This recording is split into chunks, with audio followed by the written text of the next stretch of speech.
Do you want to make wrapped wire loops for your bead links and projects, but you're not quite sure how to get them right? Then let me share my 7 secrets for success and perfect results. And shh, don't tell anyone.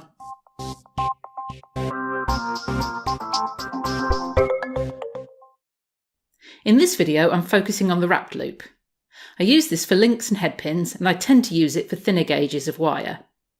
I tend to use the thickest gauge of wire that will fit through the bead, and you can test whether that wire needs a wrap loop by making a couple of loops, linking them together, and then trying to pull them apart. If they stay together, you can use a basic loop.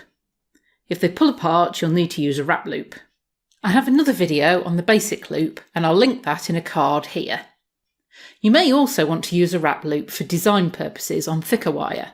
I've made wrap loops with wire as thin as 0.25mm diameter or 30 gauge and as thick as 1mm diameter or 18 gauge, although the thicker gauges will need to be very soft. I most often use 0.4mm diameter, which is 26 gauge, like I'm doing today.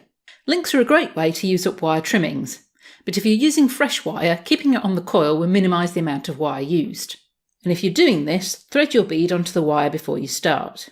We want our loops to be an even size in the project, so secret number 1 is to mark our round nose pliers before we start. Mark across both jaws with a permanent marker the size you want your loops to be. Then we're going to start the loop with a bend, and secret number 2 is to leave a decent tail of wire, more than enough to make the loop and the wraps with. This makes wrapping a lot easier, and is worth the wastage of a little bit of wire, although I do tend to save all of my scraps, and I'll pop a link at the end of the video on a great way of using them.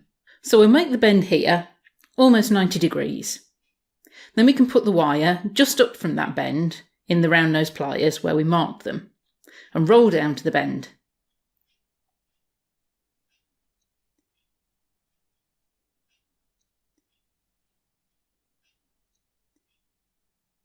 If we need to, we can complete the loop with a tail of wire and take it right across the wire coming down from the loop. So at this point we should have a full loop fairly well centred on the wire. Now we want to keep that shape while we make the wraps, so we're going to hold it in our flat nose pliers. It's quite easy to mar the metal at this point, so secret number 3 is to use masking tape or painter's tape on the pliers. Just a little bit will do on both jaws. So now you can hold the loop securely without marking it.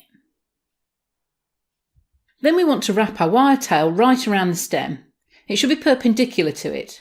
So when you come back around, the wire is sitting directly below that first wrap with no overlap and no gap. Then I'll wrap the wire again, and secret number 4 is to make 3 wraps.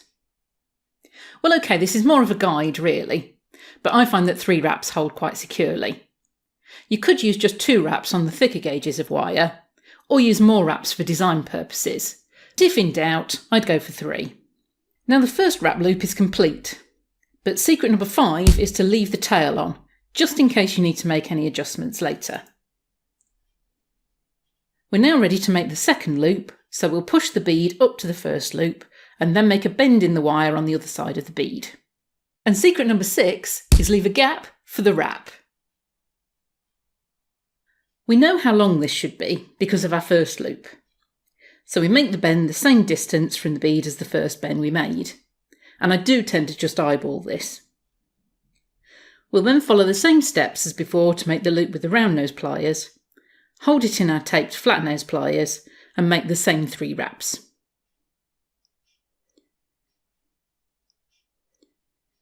We can then check that the loops are even, sitting straight, and that the bead is sitting snugly between them. If the bead is a bit loose, as I've got here, or tight to the wraps, we can add a bit more wrapping, or undo a bit, and do that on both sides equally to keep them even.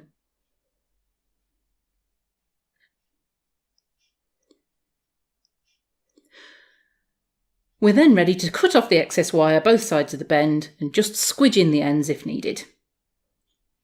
And that completes the link.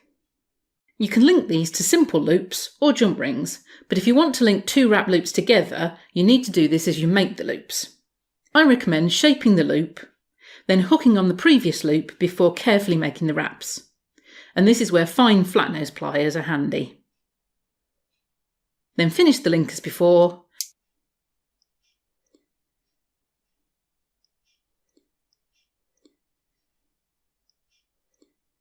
and the two are securely fastened together.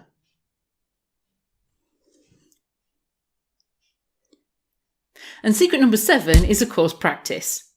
As you make more loops, you'll get a feel for the size of the loops and number of wraps that you like, and what works best for your wire, and you'll get the consistency. And of course, you may well find your own secrets for success. Have you got other secrets or tips for making wrapped loops?